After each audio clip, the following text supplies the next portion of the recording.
I used to think stability sounded boring, but I loved it. I loved waking up and knowing exactly who I was and where my life was going. I would walk through the house and say, "We did this, Elena," and she would smile and say, "You did this," like she was proud of me. "Elena, did you see the roses bloomed?" I asked one morning. She laughed. "You check those flowers more than you check me." "I check you all the time," I said. "You just don't notice." She kissed my cheek and said, "I notice everything." I believed her. The house mattered to me more than I ever admitted. "My father would have loved this place," I told her once. She nodded and said softly, "That's why I let you make every decision about it." That trust made me feel 10 feet tall. Marcus came over that night with a six-pack and his usual grin. "Still the luckiest man alive?" he asked me. "I married her, didn't I?" I said. Elena rolled her eyes. "You two are impossible." Marcus leaned close and said, "You take care of her. She's rare." "I know," I said without hesitation. We talked about work, money, plans. Marcus joked, Elena teased, and I felt complete. When Marcus left, Elena locked the door and leaned against it. "You ever think about moving?" she asked. I laughed. "From here? Never." She looked at me for a second too long, then said, "Good." That moment passed so quickly I forgot it ever happened. Later, lying in bed, I said, "You're quiet tonight." "Just tired," she replied. "From what?" I asked. "Life," she said, turning away. I wrapped my arm around her. "We have a good one." "Yes," she said. "We do." Her voice didn't match the word. Days went by like that. Safe. Predictable. Perfect. I paid the bills, planned upgrades, trusted her with every account and password. Why would I hide anything from you? I asked once. "You wouldn't," she said. "That's why I love you." Marcus kept visiting. Sometimes Elena's phone would buzz and she'd flip it face down. I noticed, then told myself not to be stupid. Love meant faith. Faith meant silence. One evening, Marcus asked, "You ever scared of losing all this?" I laughed again. "Not a chance." Elena reached for my hand. "Nothing lasts forever," she said lightly. I squeezed her fingers. "This will." She smiled, but her eyes looked somewhere else. That night, I stood in the living room and felt proud. I had a wife who loved me, a friend who respected me, and a house that proved I had built something real. I whispered, I did good, to no one at all. The walls didn't answer. They were already listening to secrets I hadn't earned yet. I didn't know then how fragile pride could be. I believed effort guaranteed safety. "We are different," I told Marcus once when he joked about divorce. He said, "Everyone thinks that." Elena laughed too quickly. "Stop," she said. "You're being dramatic." "He's right about one thing," I said. She raised an eyebrow. "What's that?" "That I'm not going anywhere." She touched my chest and said, "Neither am I." The certainty felt warm. We planned a vacation at the kitchen table. Beach or mountains? I asked. "Surprise me," she said. Marcus added, "As long as you come back married." "We always will," I replied. That was the lie I lived inside. Every promise sounded solid. Every laugh felt earned. I mistook comfort for truth and routine for loyalty. I thought love was proven by time, not tested by temptation. Before sleep, Elena said, "You trust me, right?" "With my life," I answered. She whispered, "Good," and turned off the light. I closed my eyes, believing nothing could reach us. The house creaked softly, like it was breathing. I thought it was peace. I didn't know it was the sound of something preparing to break. I smiled in the dark and pictured our future rooms filled with laughter. I promised myself I would protect this life. I didn't see the cracks forming under my feet. I only saw walls, doors, and vows that felt unbreakable. I fell asleep certain I was safe, unaware that trust, once given freely, can become the sharpest weapon when placed in the wrong hands. Tomorrow felt guaranteed, and I believed love was enough to hold everything together forever. I never imagined forever could end without warning in my own home. The envelope looked official, which annoyed me more than worried me. I tore it open at the kitchen counter and said, "What is this?" even though no one was home. I read the first line once. Then again. "No," I said. "That's not possible." My hands started shaking. The words blurred, but one sentence stayed clear. Property transfer completed. I laughed, sharp and loud. Someone made a mistake. My phone slipped in my hand. I called the number on the page. "Yes," the woman said calmly. "The sale was finalized last week." "I didn't sell anything," I said. "I live there." "Your wife signed," she replied. "Everything was legal." I felt cold. "Send me the documents." When the email arrived, I saw my name written perfectly under Elena's. "That's not my signature," I whispered. I heard the door open behind me. "Elena," I said, turning slowly, "did you sell our house?" She froze. Her face drained of color. "Say no," I said. "Just say no." She dropped her bag. "I didn't know how to tell you." My chest tightened. "Tell me what?" She started crying. I had no choice. No choice. I shouted, "You sold my house." "Our house," she corrected weakly. "I built it," I said. "I trusted you." She covered her face. "Please don't yell." "Who told you to do this?" I asked. Silence filled the room. "Elena," I said quietly, "who told you?" She whispered, "Daniel." The name hit me harder than the sale. "Who is Daniel?" I asked. She shook her head. "You wouldn't understand." "Try me," I said, "because right now I don't know who you are." She sat down, sobbing. He needed help. I laughed again. "So you helped him with my life." "He was going to lose everything," she said. "And now I have," I replied. She reached for my hand. "I love you." "Don't," I said, stepping back. "Don't touch me." She cried harder. "I didn't mean to hurt you." "Then why didn't you ask me?" I said. "Why didn't you talk to me?" She looked at the floor. "You would have said no." "Yes," I said. "Because it's insane." She whispered. I was scared. "So was I," I said. "I just didn't know yet." I pulled out my phone. "Where's Marcus?" She flinched. "I don't know." I called him anyway. Straight to voicemail. I texted. "Call me." Nothing. "How long?" I asked.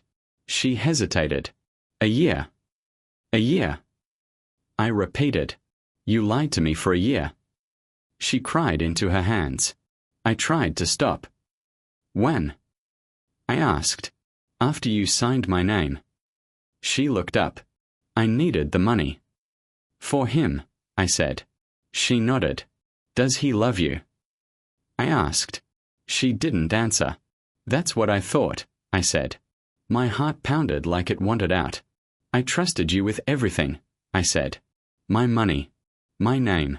My life." "I'm still your wife," she said. "You're a stranger," I replied. She crawled closer. "Please forgive me." "Forgive you?" I said. "I don't even recognize you." I walked into the bedroom and opened the closet. "What are you doing?" she asked. "I'm leaving," I said. "You can't," she cried. "This is still your home." I turned around slowly. "No. You sold it." She screamed. "I did it for love." I felt something inside me crack. "Love doesn't steal," I said. She collapsed onto the floor. I stood there, shaking, staring at the walls I thought were mine. Marcus still hadn't called.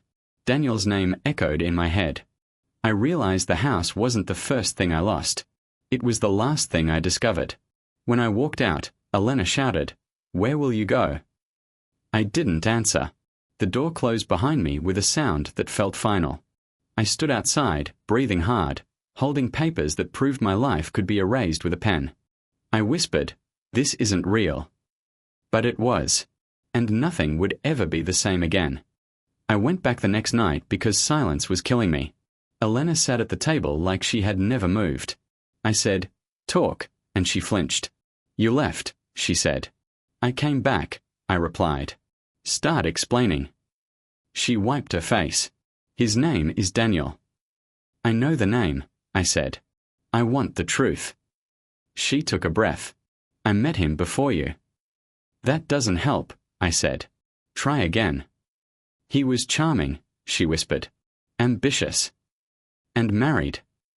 I asked. No, she said quickly. Just broken. I laughed without humor. That's your type now. She looked hurt. He got sick. So you slept with him? I said. She nodded. I loved him. The word burned. You married me. I tried to stop loving him, she said. I couldn't. I paced. So you chose him. I chose desperation, she said. He was drowning in debt. And illness, I said. You mentioned that. She nodded again. He needed surgery. And you needed my house, I said. She cried. I needed money. I slammed my hand down.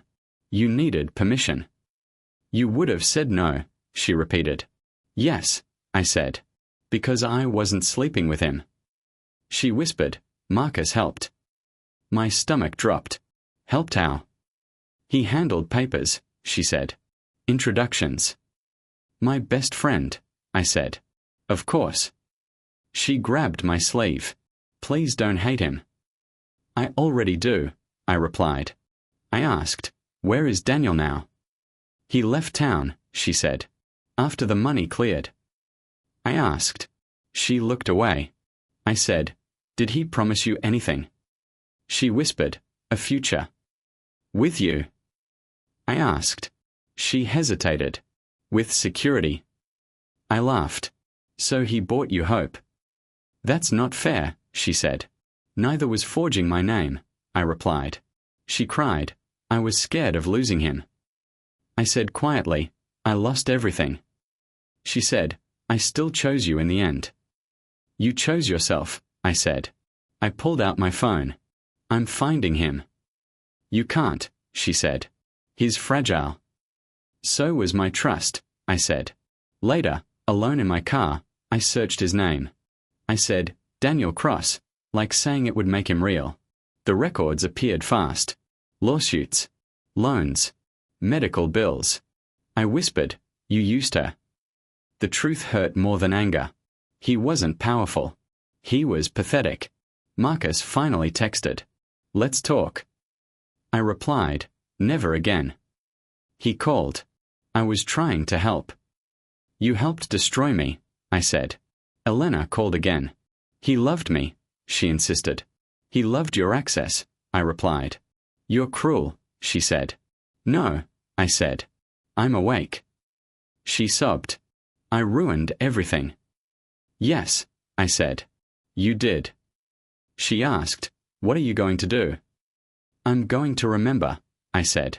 My phone buzzed again. Elena, I answered. I can explain more, she said. I've heard enough, I replied.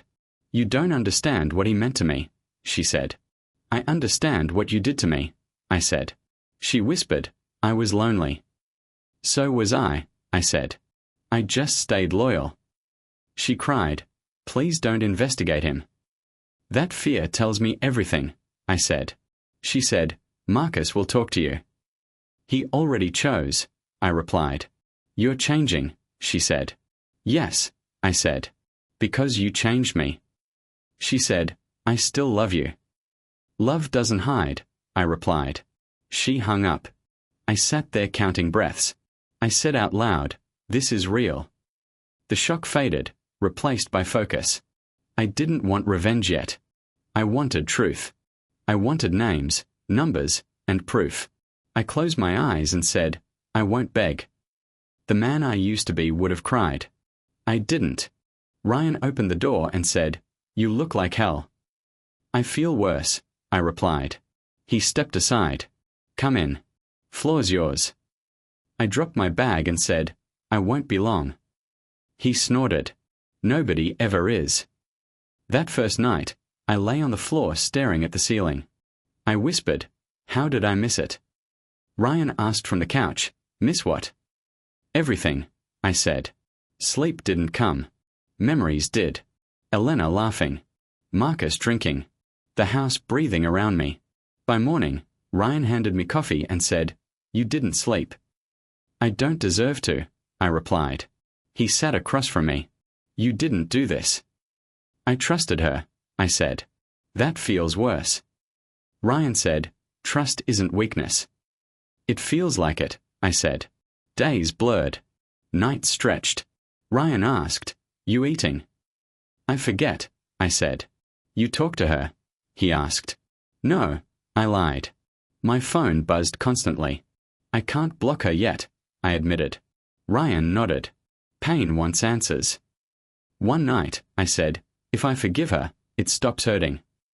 Ryan looked at me carefully. "Or it teaches her nothing." "I don't want revenge," I said. "Good," he replied. "Then don't mistake forgiveness for escape." I sat up suddenly. "I hate waking up." "Why?" he asked. "Because I remember," I said. He leaned back. "That's normal." "I see her signing," I said. "I hear the pen." Ryan said, "That sound will fade." "When?" I asked. "When you move," he replied. The word stuck. Move. Ryan said, "I know someone." "Who?" I asked. "A lawyer," he said. "Clara." "I'm not suing yet," I replied. "You're surviving," he said. "Same thing sometimes." I met Clara 2 days later. She said, "I'm not here to judge." I said, "Everyone says that." She replied, "I don't care about your marriage. I care about documents." That helped. I said, "She forged my signature." Clara nodded. "That's serious." I said, "I don't want to hurt her." Clara said, "Truth doesn't hurt. Lies do." Ryan watched me carefully. I asked Clara, "Am I stupid?" She said, "You're human." I asked, "Did I lose everything?" She replied, "No. You lost comfort." I laughed bitterly. "That sounds worse." She leaned forward. "Comfort keeps people asleep." Ryan said, "Told you." That night, on the floor again, I stared at my phone. Elena texted, "I miss you." I typed, "I miss who you pretended to be." Then deleted it. I whispered, "Forgive her." The silence answered, "Why?" I said out loud, "Because I'm tired." My chest burned. I imagined her crying. I imagined Daniel disappearing. I imagined Marcus smiling. Hate woke me up before sunrise. I sat up and said, "I'm not broken." Ryan stirred. "What?" "I'm angry," I said. He smiled slightly. "Good." I showered, cold water biting my skin. I looked in the mirror and said, "You're still here." Ryan handed me keys. "Drive." "Where?" I asked. "Anywhere," he said. I drove with no music. I talked to myself. I didn't deserve this. Traffic lights changed. My thoughts didn't.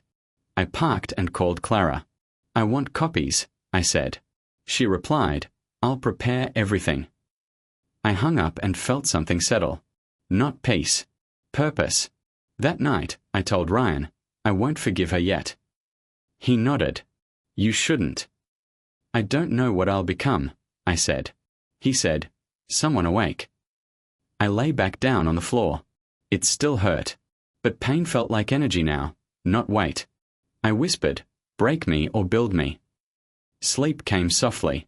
For the first time, I wasn't afraid of waking up. Clara spread the papers across the table and said, "Before we start, I need to ask something." I said, "Ask." She looked at me. "Do you want justice or closure?" I answered honestly, "I don't know anymore." Ryan leaned back and said, "That means is ready." Clara nodded. "Then listen carefully." She tapped a page. This signature was traced. I said, "It's not mine." "I know," she replied. "It was copied." My stomach tightened. "By her?" "Yes," Clara said.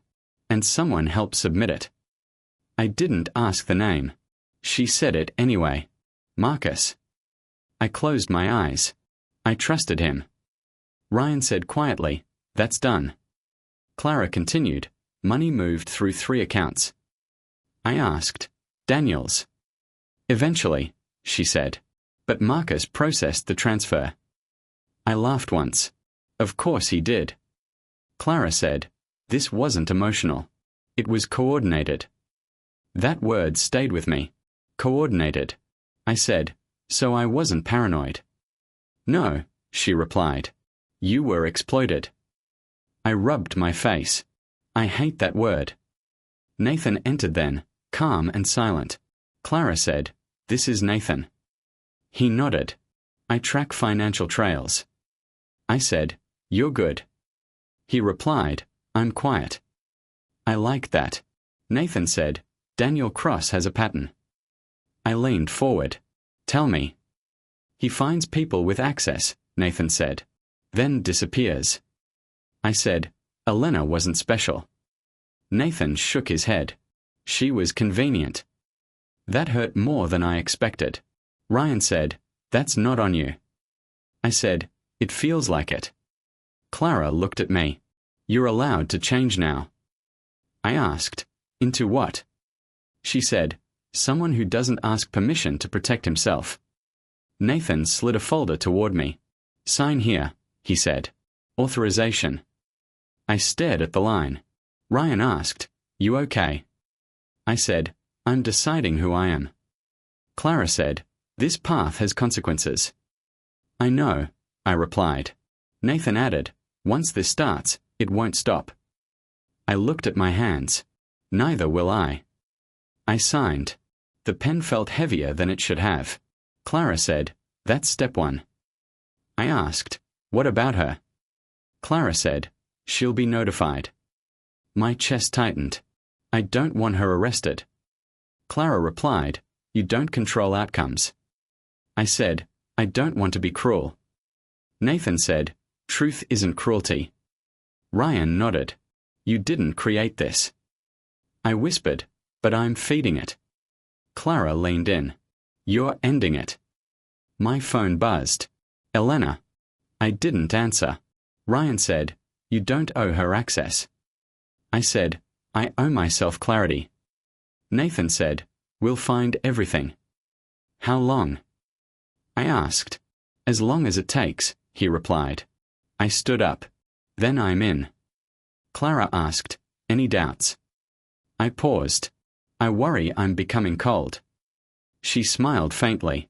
"You're becoming precise." That sounded better. I walked outside. The air felt sharp. I called Elena. She answered immediately. "Please tell me this isn't happening." I said, "You should talk to a lawyer."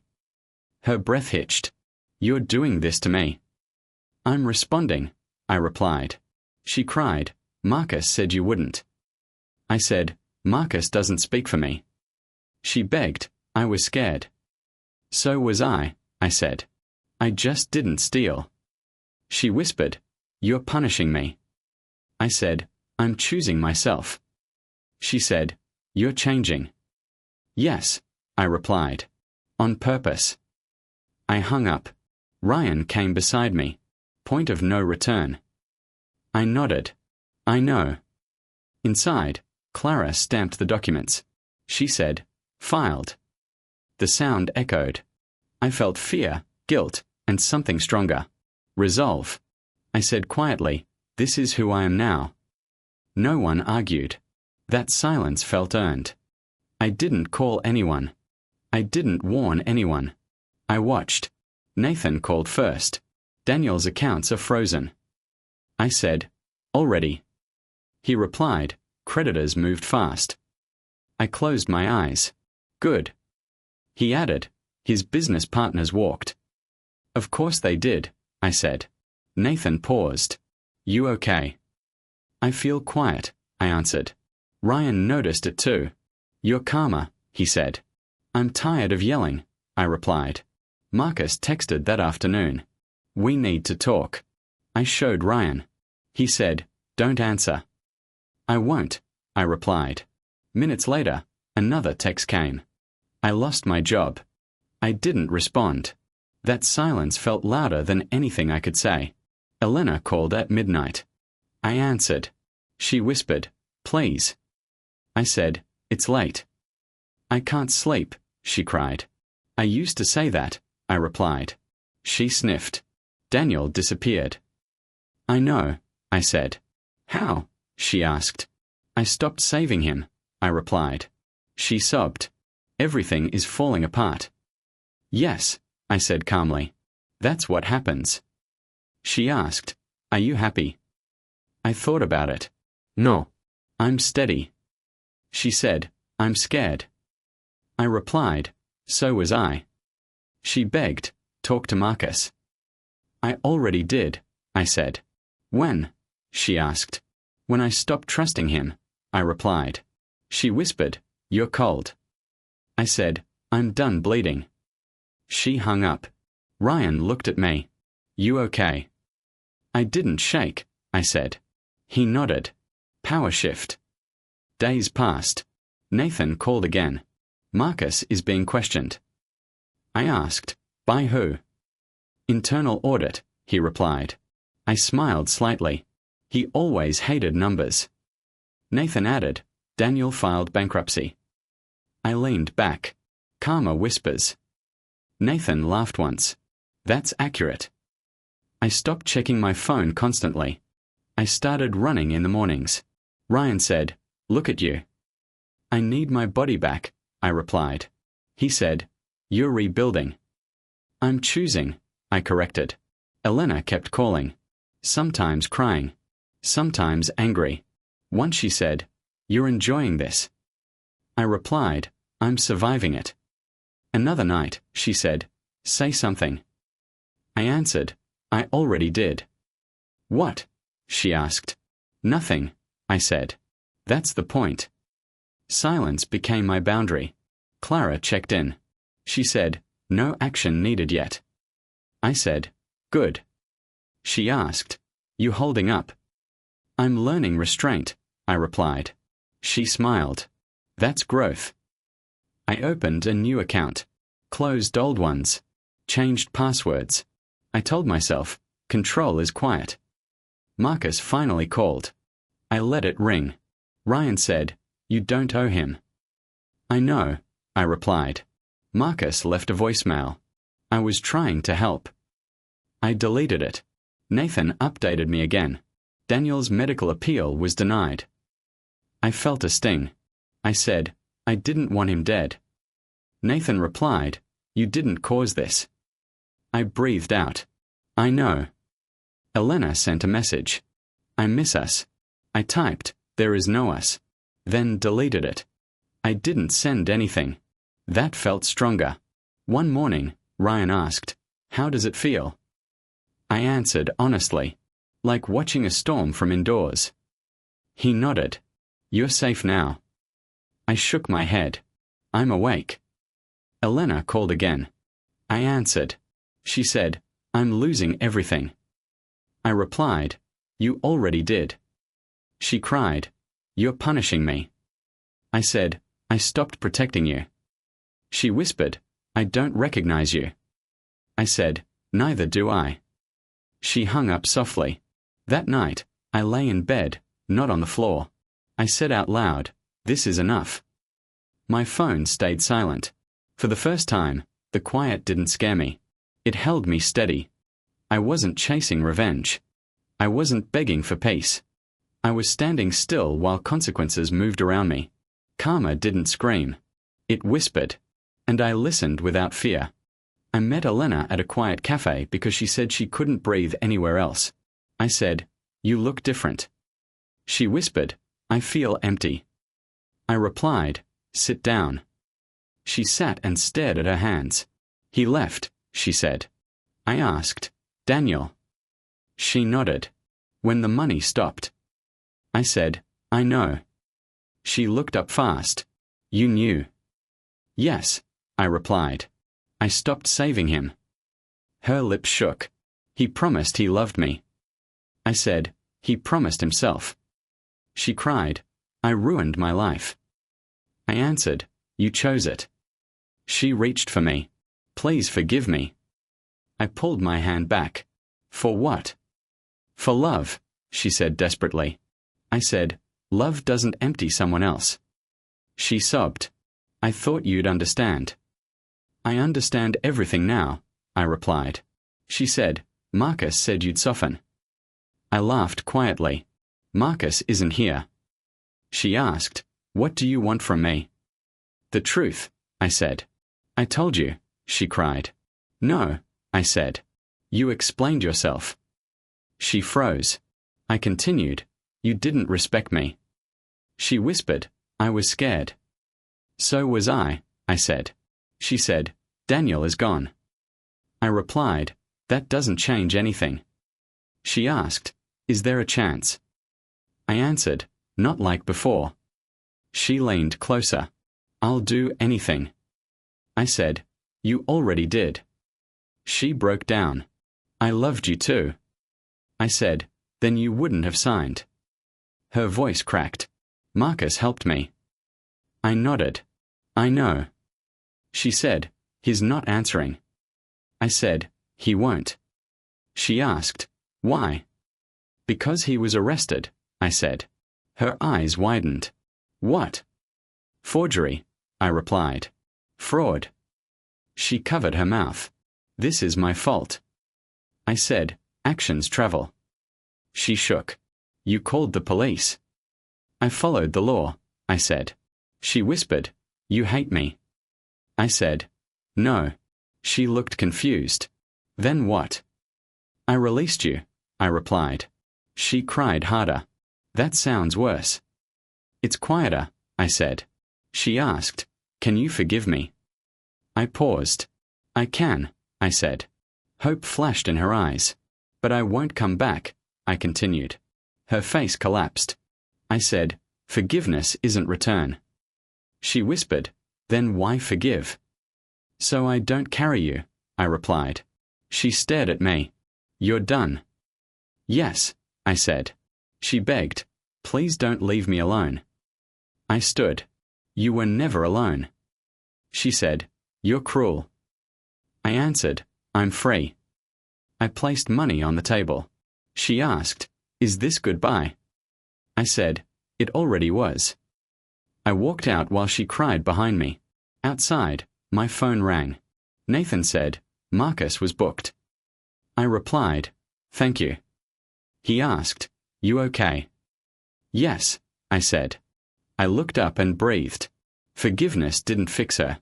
It freed me. The judge said, the ruling is final, and I felt nothing explode inside me. Clara squeezed my arm and whispered, you won. I nodded. I know. Ryan asked, how does it feel? I said, quiet. Outside the courthouse, Clara said, you won't get the house back. I expected that, I replied. But you're compensated, she added. I didn't do it for money, I said. She smiled. That's obvious. Weeks passed without drama. Ryan said one morning, you're smiling again. I answered, I'm breathing again. He laughed. That counts. I moved into a small place near work. Ryan asked, too small? I said, it's enough. One evening, a woman bumped into me at the grocery store. Sorry, she said quickly. No problem, I replied. She smiled. I'm Emily. I paused, then said my name. We met again at the same store a week later. She said, you shop like someone who reads labels. I laughed. I trust numbers now. She raised an eyebrow. Bad experience. I said, a long one. We sat for coffee days later. Emily said, you don't talk much about yourself. I used to, I replied. What changed? She asked. I learned listening matters, I said. She nodded. I like that. I'm not ready for anything, I said carefully. She smiled. Neither am I. That honesty felt new. Ryan asked later, dating? No, I said. Talking. He grinned. Progress. Some nights, memories still came. I would say out loud, not today. They listened. Emily asked once, do you believe people change? I said, I had to. She asked, "Did it hurt?" "Yes," I replied. "Worth it?" she asked. "Yes," I said again. I checked my bank account one morning and felt stable, not rich. I told myself, this is enough. Clara called. "Everything's closed." "Thank you," I said. "You did the hard part," she replied. I walked home and realized I wasn't angry. That surprised me. Emily texted, "Dinner?" I replied, "Sure." "Over pasta," she said. "You seem lighter." "I dropped what wasn't mine," I said. She smiled. "That takes strength." I said, "It took pain." She replied, "Same thing sometimes." Ryan visited and looked around my apartment. "Feels peaceful," he said. "I worked for that," I replied. He asked, "You miss her?" I thought, "I miss who I thought she was." He nodded. "That fades." Emily met Ryan once. Ryan said, "Be good to him." She smiled. "I plan to." I didn't rush anything. I didn't chase comfort. One night, I stood by the window and said, "I survived." The words felt solid. I thought about the house. I thought about the papers. I thought about the man who signed nothing and lost everything. I wasn't him anymore. Emily asked one last question that night. "Are you happy?" I answered honestly, "I'm whole." That was enough. I stood in my new apartment and said, "It's quiet." Ryan laughed through the phone. "That's peace." "It's smaller than the old place," I said. "Does it feel safe?" he asked.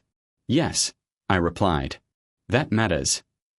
I looked around at the clean walls and simple furniture. I said, "I lost a house." Ryan said, "You kept yourself." Emily knocked a moment later. She smiled and said, "I brought food." "You didn't have to," I said. "I wanted to," she replied. We ate slowly in comfortable silence. She asked, "Thinking again?" "Always," I said. "About her?" she asked gently. "Yes," I admitted. "And about me?" She said, "Reflection isn't weakness." "It used to feel like it," I replied. She smiled. "Now it doesn't." After she left, I noticed an envelope on the counter. Elena's handwriting stared back at me. I said, "Not tonight." I opened it anyway. She wrote about regret. She wrote about love. She wrote about loneliness. She wrote about mistakes. I folded the letter carefully. I didn't answer. I said out loud, "Closure doesn't need replies." My phone rang. Clara said, "Everything is finalized." "Thank you," I replied. "You stood your ground," she said. "I learned how," I answered. Nathan texted, "All accounts closed." I replied, "Understood." I sat on the floor and breathed slowly. I remembered shouting. I remembered begging. I remembered silence. None of it owned me now. Emily texted, "You okay?" I typed, "Yes." That was true. Ryan called again. "You settling in?" he asked. "Yes," I said. "Still angry?" he asked. "No," I replied. "Still sad?" he asked. "Sometimes," I said. He laughed softly. "That means you're human." I stood and looked out the window. Cars moved below. Lives continued forward. I said, "Justice didn't roar." Ryan replied, "It never does." "It whispered," I said. "And you listened," he answered. I thought about the house I lost. I thought about the pen she used. I thought about signatures and trust. I said, "Walls don't make homes." Ryan said, "People do." "Or they break them," I added. "Yes," he agreed. The sun dipped lower in the sky. I felt tired, not empty. I whispered, "I'm still here." No one argued. Emily came back later. She asked, "Want company?" "Yes," I said honestly. She sat beside me. She said, "You don't talk about the past much." "I learned it doesn't need my voice anymore," I replied. She smiled. "I like who you are now." "So do I," I said. I picked up the letter again. Emily asked, "Answering it?" "No," I said. "Releasing it." I tore it once. Then again. Then it was gone. I said, "That's enough." Emily leaned her head on my shoulder. She asked, "What defines you now?" I thought carefully. "Endurance," I said. She nodded slowly. The apartment stayed quiet. Not empty. Peaceful. I turned off the light and said, "I survived." The words didn't echo.